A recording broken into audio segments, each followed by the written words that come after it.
Welcome to Breaking the Barrier, a Western lifestyle podcast focused on those breaking barriers both in and out of the arena. Today, we're switching things up a little bit and are highlighting the National Ranching Heritage Center in Lubbock, Texas. We're visiting with Bret Campbell, the executive director of the center. Thanks so much for joining us. Oh, you bet, Rebel. Thanks for having me. So our focus today will be on the center and the important work that it does, but I'd love to get to know a little bit about you and your roots.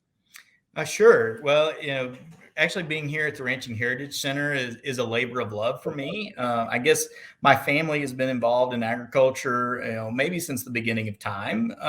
But we specifically have a small cow-calf ranch in operation in northeastern New Mexico up by Raton.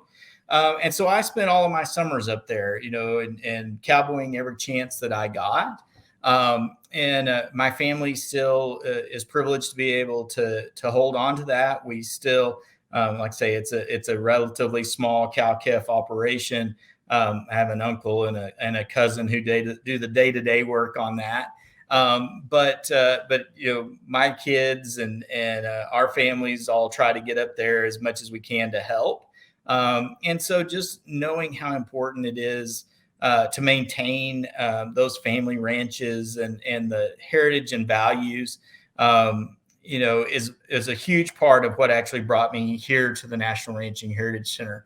I grew up in the big city of Hereford, Texas, and my dad had an aerial spraying business there. My mom was a school teacher, but came here to Texas Tech, got an undergraduate degree in ag communications and a master's in ag education.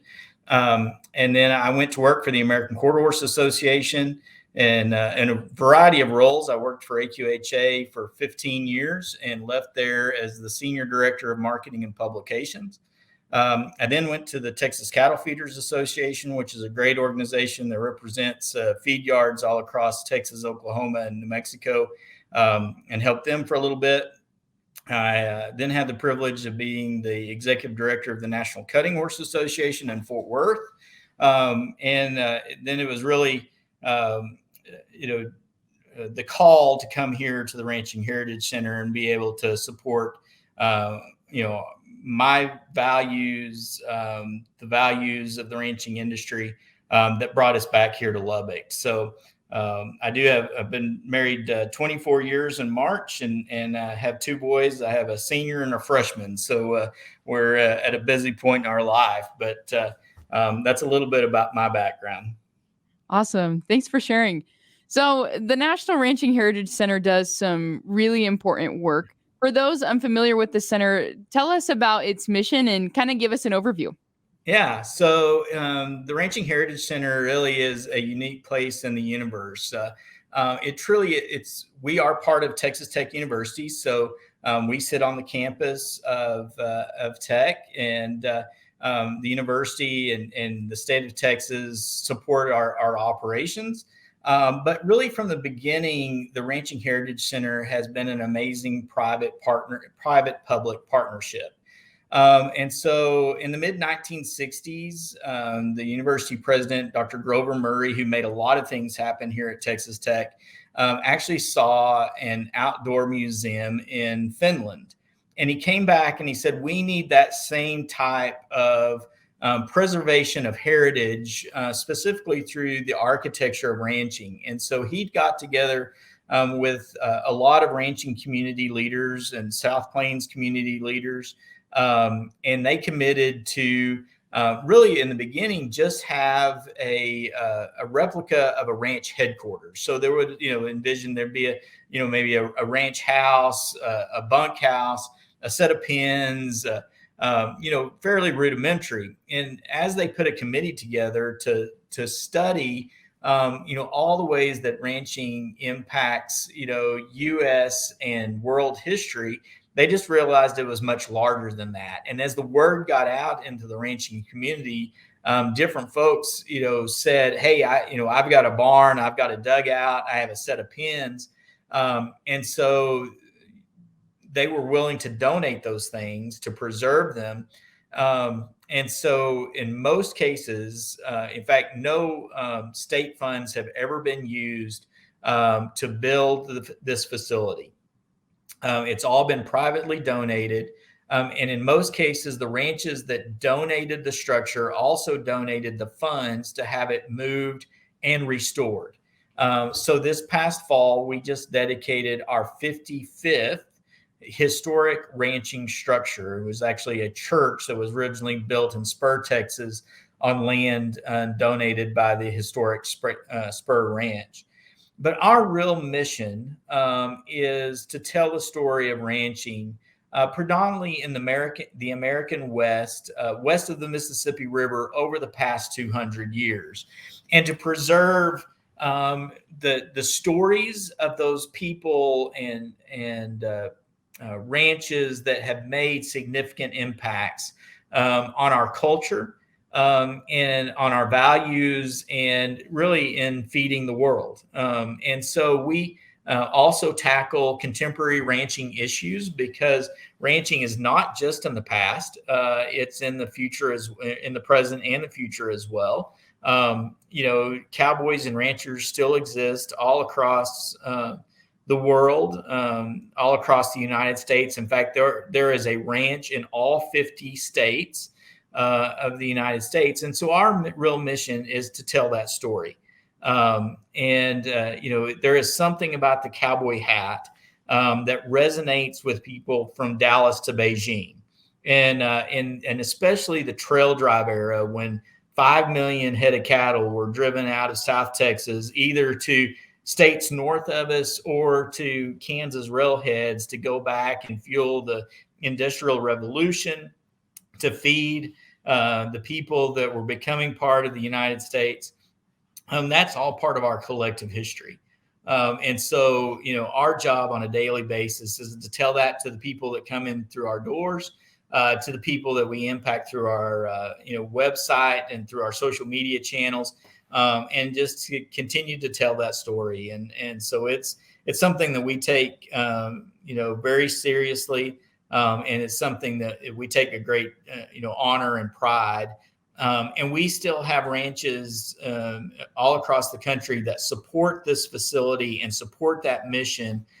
Some of whom have never actually even been here, but they believe so much in preserving this way of life, for continuing generations, that they're members of the Ranching Heritage Association, and continue to support us. I love the example you used about the cowboy hat. Why is it important that we preserve this Western heritage for the next generation, and even kind of tell that story to those outside of the industry?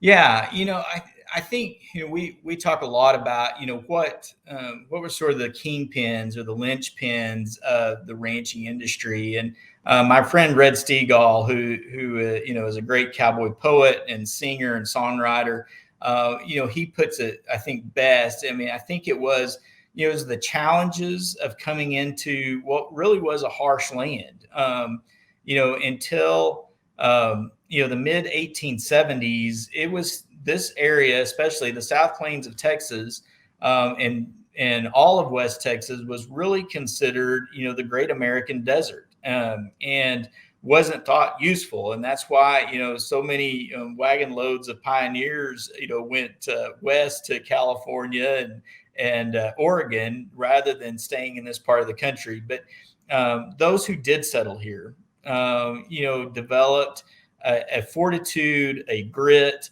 and a set of values that I think resonates with people in many different walks of life.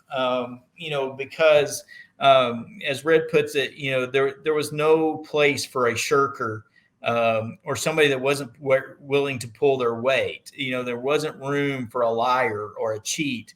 Everybody was expected to do the best with the gifts that they had.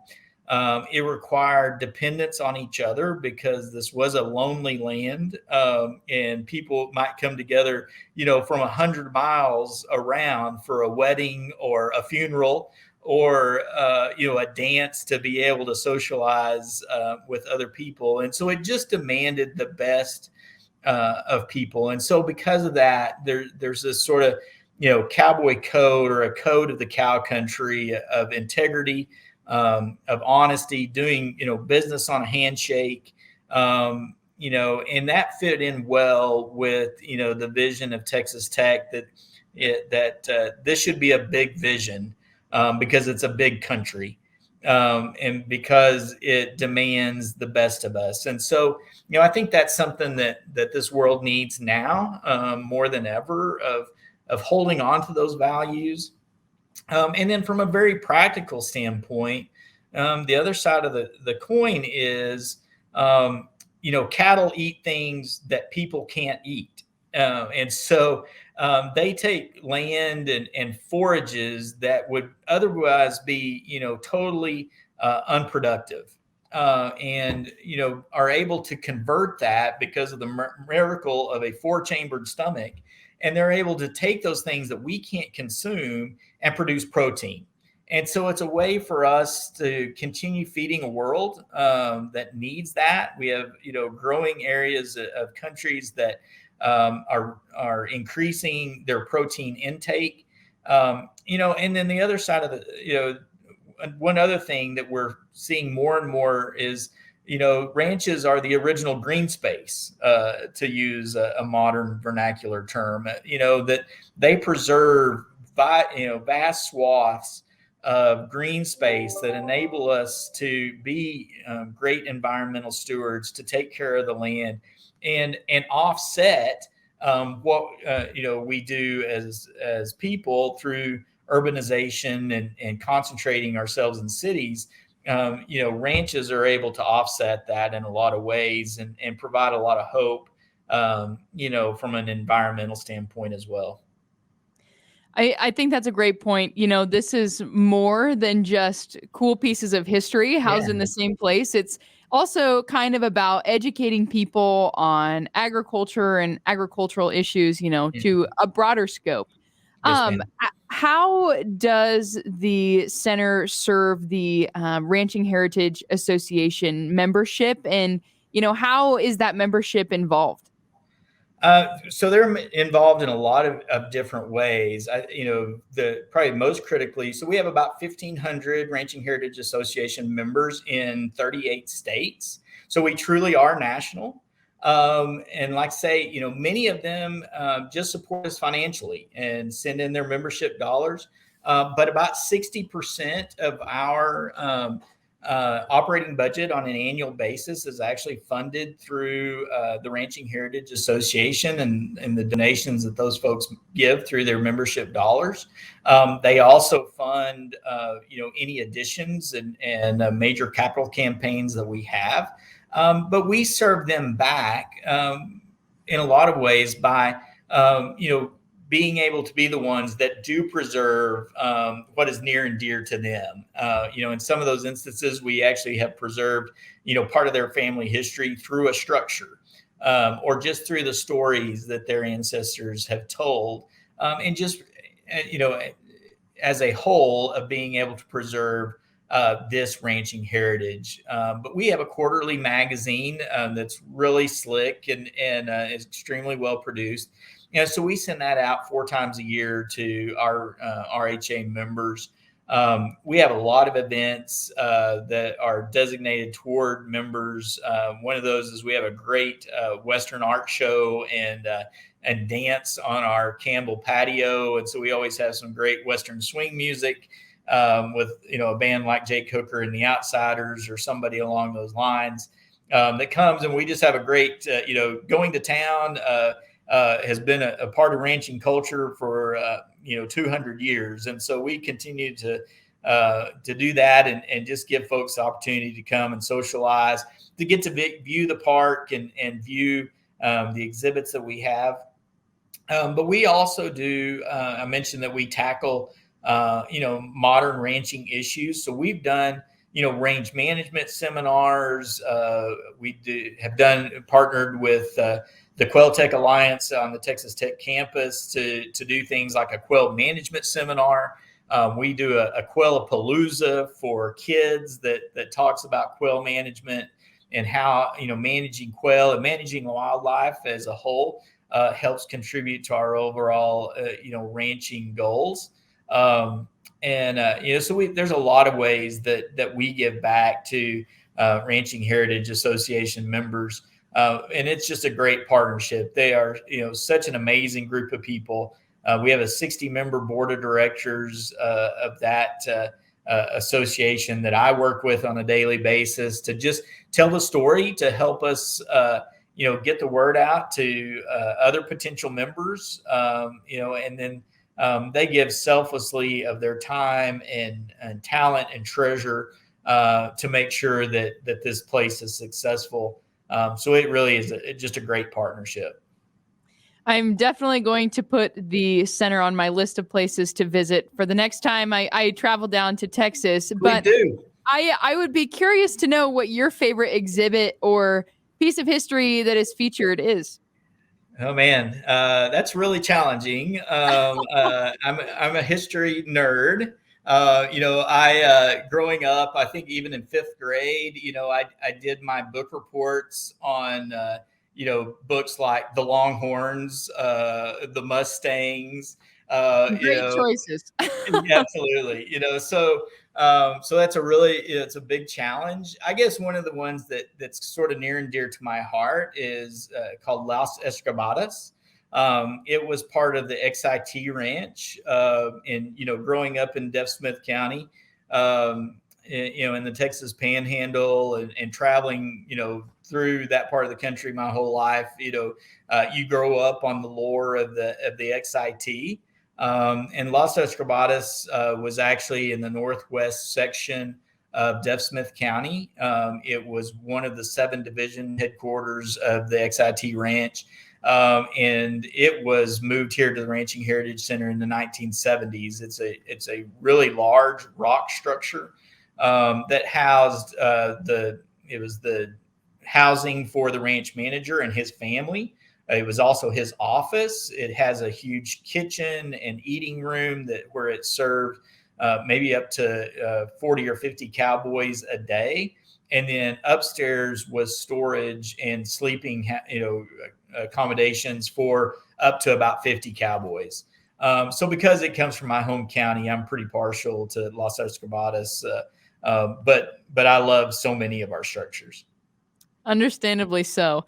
So, we already touched on, the educational efforts of the center, but in your opinion, what do you think are some practical ways that people in the industry can share their Western heritage with others? I think there's just so many ways. I mean, people, and one of the things should probably mention, Rebel. When I first came here, I've been here 5 years at the center, and I had visited. Even as an undergrad student, being a history nerd, I think I probably brought dates to, the Candlelight at the Ranch event and things when I was in school. It is one of the things that I'm always amazed at is we get people from all walks of life. I always sort of had an impression that when I came here, that it would probably be people that, similar to me, that maybe grew up in an agriculture, family, you were interested in your roots, but we really truly see people from all socioeconomic backgrounds, all walks of life, that are interested in our history. And part of it is that allure of the cowboy hat. And the stories, frankly, that, whether you grew up reading Louis L'Amour, you grew up, watching John Wayne Westerns or whatever, that are certainly Hollywood, told stories. People have a hunger for learning about the history of the American West. And there was so much history that unfolded here that I think does resonate with people. And so I think as, agriculturists, as folks that are in the industry, we need to use that. I mean, I think we're seeing, you see a phenomenon now with Yellowstone and 1883, that there is, people are definitely interested in those time periods and those themes. And even though we tell the story differently, we tell the story of what really happened. But I think, that's an opportunity for all of us in agriculture, is to share, here is what happened.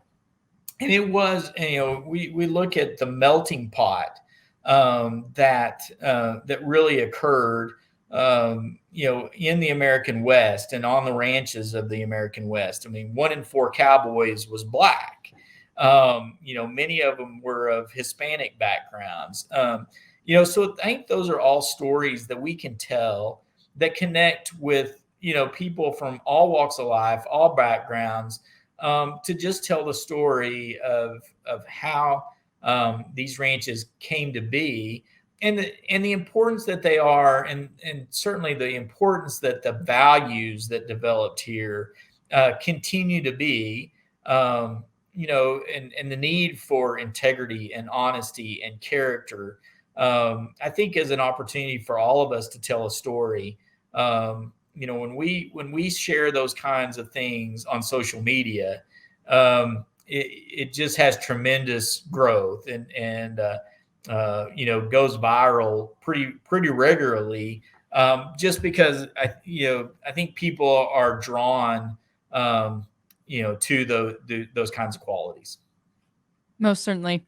So we've talked about the stories that the center tells, your outreach and education efforts and its personal significance to you. Is there anything that we haven't touched on that you'd like to share? Well, I think the other two really significant things, and one of them was really a surprise to me. So we have an amazing set of volunteers. We call them ranch hosts, but they kind of serve, in many museums, they're called docents.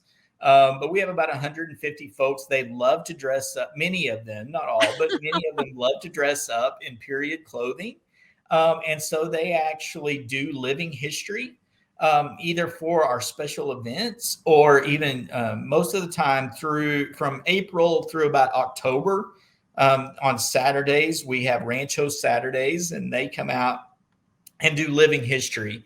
So it's an opportunity to not just show the artifacts and the architecture and the structures themselves, but they actually are able to explain what life was like in a box and strip house at the turn of the 20th century. And so life was very different there. I tell you, when on a cold morning when we need to go open those up and have an event, you're sure going to be wishing that somebody else was getting up to light the fire before you. And so that's a great piece of, but just the community outreach and the community involvement. In the 1970s, we have a Victorian mansion called the Barton House that kind of shows, what life was like maybe during the peak of a ranch baron. It was totally outfitted by the Junior League of Lubbock. And so many members of the community here, not just of the ranching community, have been part of making this facility, what it is today, and enabling us to reach out to people from all around the world. So that's an important aspect. And then the other thing that I think is always fun is, we have between 6,000 and 8,000 school kids that come through this facility each year. We have a great partnership with John Erickson, who wrote all the Hank the Cowdog books. And several years ago, John started writing some books that tell all about ranching through the voice of Hank. And so those have been a tremendous tool. We work together with educators to put together some curriculum activity guides that are now being adopted all the way, across the state of Texas. And shoot, we've even branched out. I think we've got it in Kansas, New Mexico, Nebraska, Wyoming, and Montana. And so those are just ways for us they teach science and social studies, but using, ranching examples and techniques. So I think that's a really an amazing and gives us a tremendous way for us to continue telling the story, to educate the next generation about the importance of ranching, and so that's something we're really looking forward to and investing in the future. Awesome. Well, this has been so wonderful, and the history buff in me is just itching to come visit. Thank you so much for sharing your time and perspective with us today. You bet. No, it's my pleasure. Thank you so much for having me on, and you have a standing invitation to come. We'll give you the private tour. We'll show you the collections area. It truly is a unique place, but give us a little time. You can't go through it in 30 minutes. Okay. All right. Well, that was Jim Bret Campbell, Executive Director of the National Ranching Heritage Center in Lubbock, Texas. As a reminder, new episodes of Breaking the Barrier are available every Tuesday and can be found wherever you listen to podcasts. Breaking the Barrier is produced by the Rural Radio Network.